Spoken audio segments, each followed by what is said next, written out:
नमस्कार साथीहरू। तपाईँले सुन्नुभयो होला, हामीले धेरै नुन खायौँ भने प्रेसर बढ्छ। हो, त्यो नुनले हाम्रो प्रेसर कसरी बढाउँछ त्यही कुरा जान्नेछौँ हामी आज। र हाम्रो समाजमा अर्को एउटा ठुलो भ्रान्ति के रहेछ भने हामीले एकचोटि प्रेसरको औषधि खान सुरु गर्यौँ भने त्यो जिन्दगीभरिको लागि खानुपर्छ।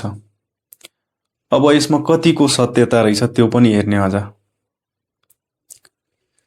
त्योभन्दा पहिला हामी के जानौँ भने हाम्रो प्रेसर कसरी बढ्छ त। जसरी हामीलाई हिँड्नको लागि बाटोको आवश्यकता पर्छ त्यसरी हाम्रो रगतलाई पनि हाम्रो शरीरको विभिन्न भागमा पुग्नको लागि एउटा बाटोको आवश्यकता पर्छ। त्यो बाटोलाई हामी रक्तनली भन्छौँ। उदाहरणको लागि मानिलिउँ, हाम्रो रक्तनली भनेको एउटा पानी बग्ने पाइप जस्तै छ र त्यसभित्र पानीको सट्टा रगत बगिरहेको छ। अब हामीले त्यो पाइपलाई साँघुरो बनाइदियौँ भने भित्र बग्ने रगतले पाइपमा प्रेसर दिन थाल्छ र हाम्रो प्रेसर बढ्छ। यो हाम्रो पहिलो कारण भयो। त्यसैगरी हाम्रो दोस्रो कारण रहेको छ, हामीले पाइप चाहिँ नर्मलै छ, ठिक छ, तर भित्र बग्ने रगतको मात्रा धेरै भयो, त्यसमा पानी धेरै भयो भने प्रेसर बढ्छ। हाम्रो प्रेसर बढ्नुको यो मुख्य दुईटा कारण रहेको छ। यहाँ हामी हेर्न सक्छौँ यो रक्तनली एकदमै साँघुरो भइसकेछ, वरिपरि बोसो जम्मा भछ र रगतलाई हिँड्न एकदमै अप्ठ्यारो भइरहेछ। समयमै यसको उपचार भएन भने यो बाटो एकदमै बन्द हुन्छ र मान्छेलाई हार्ट अट्याक आउँछ र मर्छ। अब यो नुनले हाम्रो प्रेसर कसरी बढाउँछ त? हामीले खाने नुनमा सोडियम हुन्छ र सोडियमको एउटा साथी छ, त्यो हो पानी। हामीले नुन खान्छौँ, त्यो नुन डाइजेस्ट भएर सोडियम हाम्रो रगतमा जान्छ र रगतमा गइसकेपछि त्यहाँ रगतमा भएको पानीलाई त्यसले समातेर राखेको हुन्छ, बाहिर जान दिँदैन।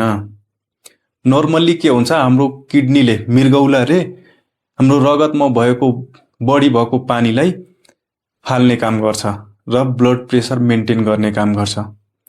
तर यो सोडियमले के गर्छ भने रगतमा भएको पानीलाई समातेर राखेको हुन्छ, बाहिर जान दिँदैन। अब हाम्रो दोस्रो कारण याद गरौँ त। प्रेसर बढ्नुको दोस्रो कारण के थियो? त्यो पानीको पाइप नर्मल छ, तर भित्रपट्टिको रगतको भोल्युम बढ्यो, पानीको मात्रा धेरै भयो रगतमा। यसको मतलब रगत बढेर प्रेसर बढ्ने होइन, यो दुधमा पानी हाले जस्तै छ, रगतमा पानीको मात्रा मात्रै बढेछ। त्यो सोडियमले पानीलाई समातेर राखेको छ, बाहिर जान दिँदैन। त्यही भएर हाम्रो प्रेसर बढ्छ धेरै नुन खायौँ भने। अब हामी औषधितिर लगौँ। एकचोटि प्रेसरको औषधि सुरु भयो भने त्यो छोड्न मिल्छ कि मिल्दैन? नर्मल्ली प्रेसर कम गराउने औषधिले हाम्रो शरीरमा कस्तो काम गर्छ? पहिलो काम के गर्छ? त्यसले हाम्रो रक्तनलीलाई फराकिलो बनाइदिन्छ र प्रेसर कम गराउँछ। र अर्को के गर्छ भने भित्र बगिरहेको रगतलाई पातलो बनाइदिन्छ अथवा पिसाबको माध्यमबाट रगतमा बढी भएको पानीलाई बाहिर फालिदिन्छ र प्रेसर कम हुन्छ। यो प्रेसरको औषधि छोड्न मिल्छ कि मिल्दैन त? धेरैजसो केसमा छोड्न मिल्छ, तर बिरामीले आफै छोड्न खोज्दैन।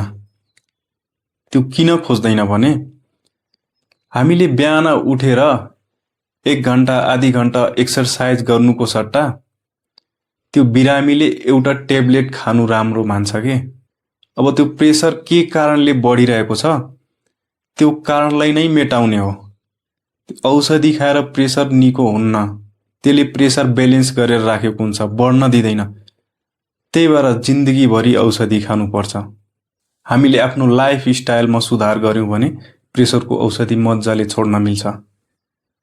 धेरै चिल्लो बोसोयुक्त खाना नखाऊँ, रक्सी चुरोट छोडिदिउँ र बिहानै उठेर एक्सर्साइज गरौँ।